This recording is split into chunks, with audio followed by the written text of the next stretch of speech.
guys, welcome to my channel. My name is ReadingBear and I hope you are ready for some more stories. And today, we'll take a look at some new entitled people content. If you enjoyed my content, please don't forget to subscribe to my channel and post some bear emojis in the comment. And now, let's dive right into the stories. The first story is titled, "Thief Stole My House with Forged Documents and is now selling my property." The type of people who steal homes from others are the bottom of the earth scum. Especially when it's a sweet elderly woman like my grandmother. I know that the title says that they stole my home, and I guess technically they did, because we didn't find out until I went to pursue putting the house in my name. This is easily the craziest story that I tell my friends when we're out drinking. So, my adorable, wonderful grandmother is 87 years old. She has the kindest heart and wouldn't hurt a dang fly, even if it was trying to rob her blind, which is how we got into this mess in the first place. My grandma, bless her heart, had a woman that was a CNA and took care of her most of the time that I wasn't there. Last year I had a lot going on with work and other personal crap, so I didn't have as much time to be at her house. This lady, her name was Cindy, was really nice. At least she seemed like she was an honest, decent person when I talked to her. So, a few months ago, my grandma and I got to talking and we decided that it would be best if I ended up moving in with her. I finally got the remote position at work that I wanted and could stay home to care for her now. I don't have any siblings and my mother, her daughter, and her brother live in another state, so I'm all she's got. There was a moment of a month before crap hit the fan when I realized that Cindy had been going through my grandmother's mail. Which was weird, because she doesn't need to, it is not in her job description to deal with her bills and whatnot. When I asked her about if she was the one to open the letters, she admitted to it and said that my grandma had asked her to. I didn't think much of it and forgot.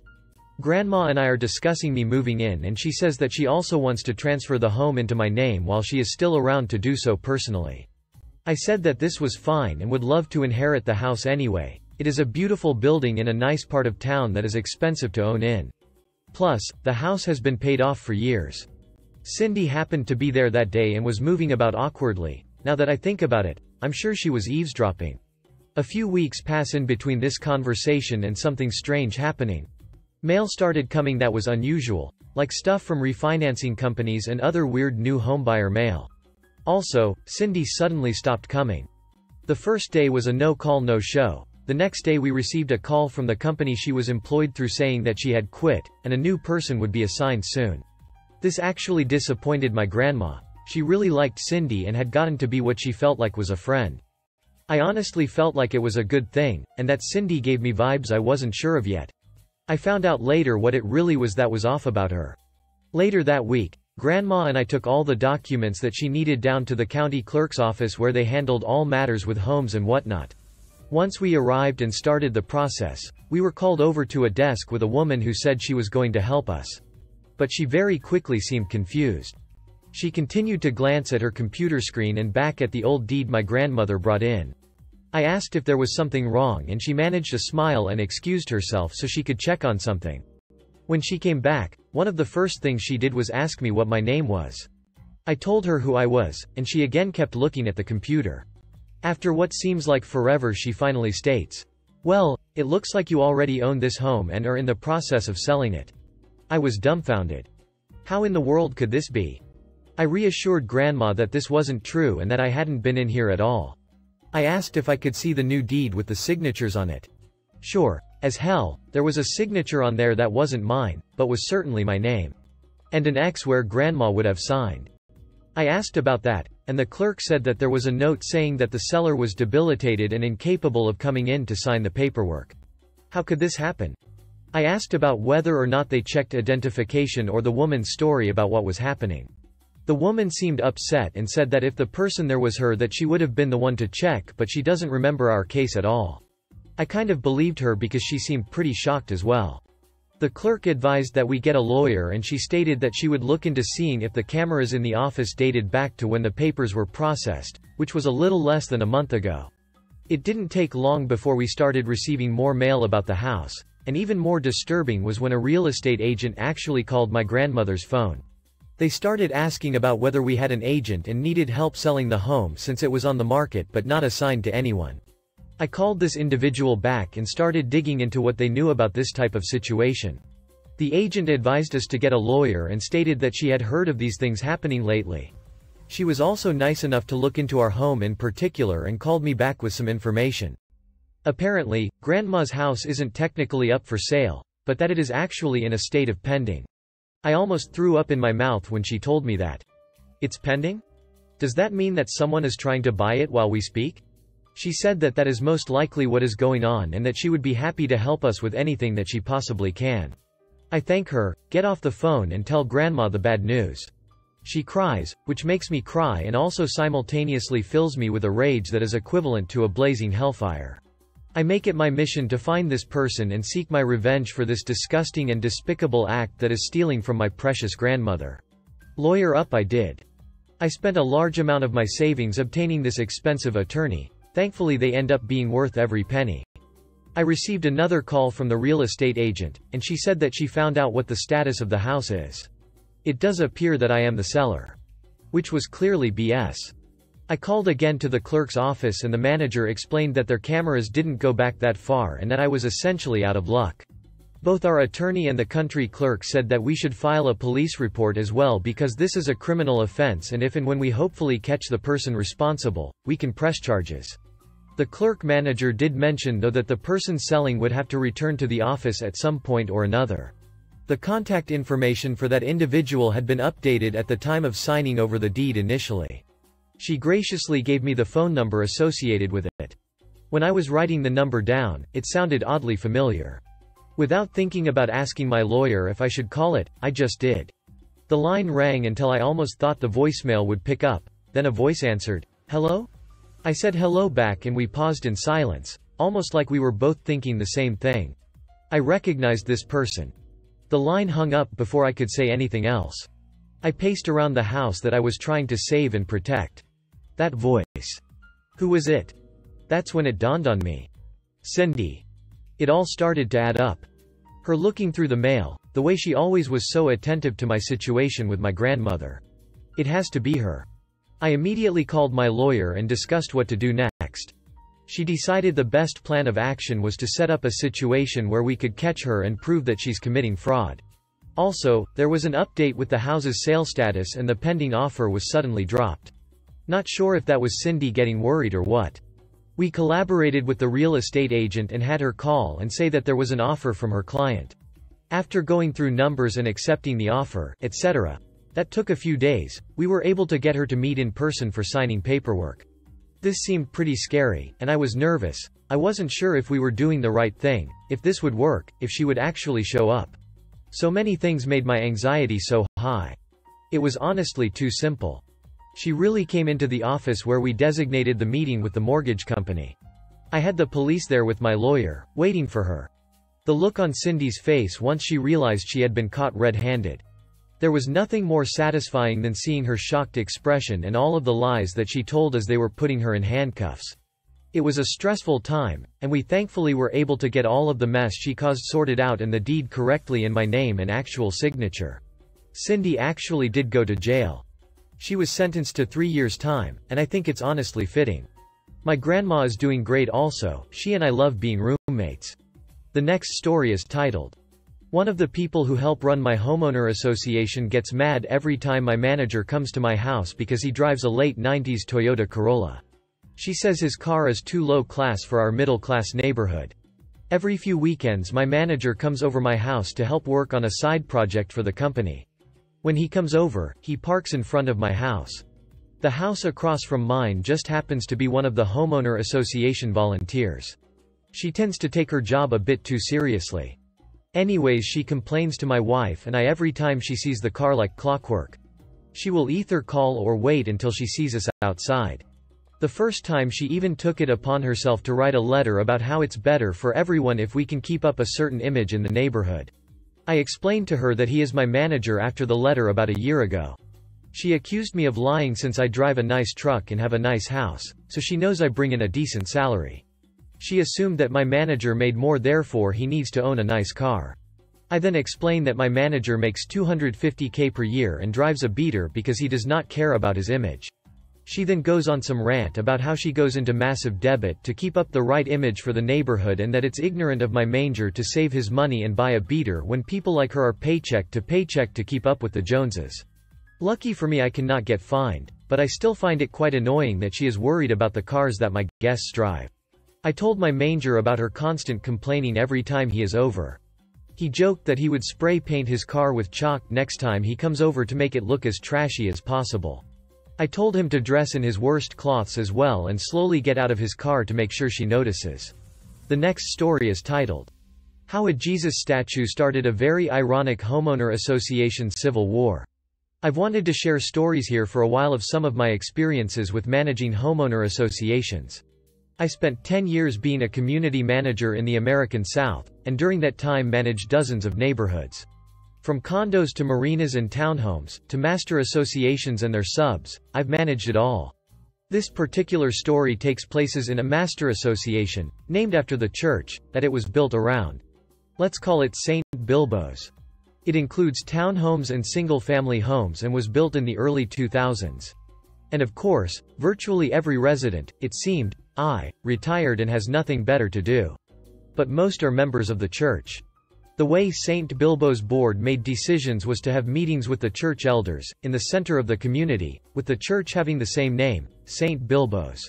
One summer day I received a call from one of the elders at the church, who let me know that they had purchased a famous statue, and that famous statue would now be located right outside of the church on the sidewalk. The statue was called Homeless Jesus and depicted an unseen figure under a blanket or tarp, presumably Christ, laying on a park bench. Link below for those wanting to see it. I googled this while on the phone with the elder, and immediately knew what would be coming from the residents. Rather than make a big announcement, I sent an email to the board and left it at that. The homeowner association cannot govern the church. A few weeks later I began getting calls from the retirees, concerned that a homeless person had been sleeping on a bench outside of the church, covered by a blanket, and that he needed to be removed. Even the police were called several times to remove this homeless person. The calls would typically go like this. Old bird. There is a homeless person sleeping out here and the homeowner association needs to get them removed as soon as possible. Me. Ma'am, that is actually a statue called Homeless Jesus, and the church purchased it. Old bird. How dare they bring something so trashy into our community? This is going to attract more homeless people. Why would the church buy that? Me. Ma'am, I believe the purpose of the statue is to show that if Jesus came back today as a homeless person, no one would try to help him and would avoid or complain about him being there. Some even going so far as trying to forcibly remove him. Old bird. That is not art and is bringing down the value of my home. People driving through now think we have a bum problem, and it needs to be removed now. Me. I don't have that ability, ma'am, but I certainly do not want to be a party to anyone trying to remove Jesus from a bench. Here is the number for you to call the church to get started. Old bird. I'm a member of that church and will make sure it's removed. You can see where this is going. And I had this exact same call with well over 30 separate homeowners who did not appreciate the irony. A movement quickly formed of disaffected homeowners petitioning the church for its removal. This led to a special meeting being held between the church, the board of directors, and the community members. Who was to be the referee/arbiter? Of course, it was me personally. But right before that meeting, someone decided to spray paint Jesus and his blanket. This rubbed the elders the wrong way and set the stage for a full-on adult-toddler meltdown for most parties involved. The meeting begins and the Remove Jesus side came out swinging. The leader of Remove Jesus was a man named Steve. Steve is about 60 years old, stands 5 feet 4, 115 pounds, chain smokes Marlboro Reds, and for a period of time after this meeting, yelled Trump train after every phone call, email, etc. There is not 1 ounce of refinement in Steve, and his only attire is either old NASCAR shirts or the redneck classic of a Howling Wolf shirt with stains all over it. Steve and I had a long history prior to this meeting, consisting of him calling me every few months to accuse me of embezzling homeowner association money. He was the guy that when a neighbor had an issue he would jump to their side and become a bulldog. Even when the issue didn't affect him. Steve will be featured in other stories too. Me. Let's call this meeting to order. The church elders have the floor. Steve. Oh, they do not. They can speak after we do. This statue makes the community look terrible and will no doubt attract other homeless people. Me. Steve, please sit down and wait your turn. We've gone over this before ad nauseum. Steve proceeds to ball up his fists and walks to the table I am at, pulling his gold cross chain from his shirt, holding it out to me. I am a Christian and I believe in karma, and you, Mr. Homeowner Association Manager, are a liar and karma is going to get you. Me. Karma is Buddhism. Steve, not Christian. For possibly the first time in Steve's life he had nothing to say. Could not find the words. He began to back up, before turning to the crowd and still looking for the words. Before he could mutter anything, the preacher detonated. Preacher. I cannot believe the amount of people here that show up every Sunday, pretend to have compassion, and then organize something like this. We purchased the statue because we believed it would send a message that you should be kind to everyone, even the homeless, because they could be Christ. And that is what the Bible teaches, for us all to be humble and to assist others without judging. Apparently, that irony is lost on all of you, or you flat out just come here every Sunday to be social. Because I know you are not listening to my sermons if this is the response. All of you with a problem with this statue can stand up and leave now, because you are only a Christian on Sunday mornings and there is no place for you in this church. Not a sound could be heard.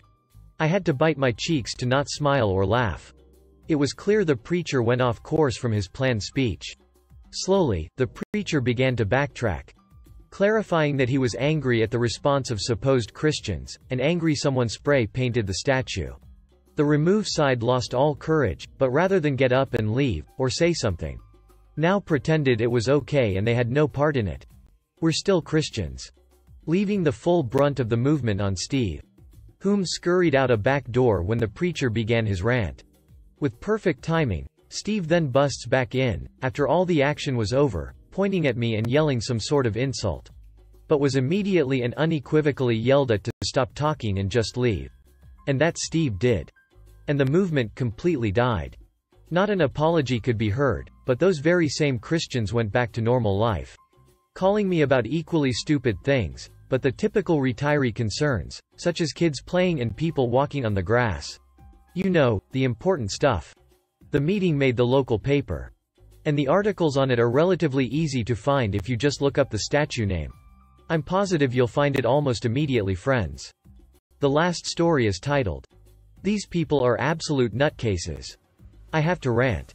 We moved into a rental house, really nice house, beautiful inside and out, a little more than a month ago, and we got a barrage of letters from the Homeowner Association Friday accusing us of running a repair shop because we own 4 cars, not kidding. 2 of my cars are actually magazine cars in show condition, and the other 2 are basically new. A Hellcat, Formula, Ram Warlock, and Tahoe. They also noted when my mom came over, a 5th car, OMFG no. The horror. They sent pictures of my driveway with the garage door open, and I can tell the pictures are taken from my neighbor, hiding behind her car. I paired up their car and figured out who it was. These people know damn well these are our personal cars that are here full time. Another notice is asking for proof of weed treatment, but there's literally no weeds. They sent a picture that's so blurry, it might as well have been taken with an iPhone 3 from outer space, but there's no weeds. They also mentioned that the mulch needs to be piled higher, but we're one of the only yards that has mulch instead of bare ground in the flower beds, and it's clearly new mulch because it's not even a little washed out and it's jet black. And the third notice was about the mailbox post being wrong, which looks like every other post and was here when we moved in, and I assume has been here for a long time. Oh, and the letter was dated for the 5th, arrived on the 13th, and demanded these issues be fixed within 10 days of the date on the letterhead, so it feels like a trap. What the actual fresh hell is wrong with these people? And how do I get them to duck off? I'm following the rules. Update. So, here's a fun twist. I talked to the rental company today and they charge an automatic $45 fine, tacked onto my rent, every time they receive a notice from the Homeowner Association. I disputed it, but the lady on the phone was completely flippant about my concerns of getting charged $45 every time some busybody makes a fake allegation about us. With the market, I'm paying $2,300 for an average size 3-bedroom home for the sake of having somewhere to live, so I'm narrowly affording this crap anyway. I'm sick. And we have a year ahead of us?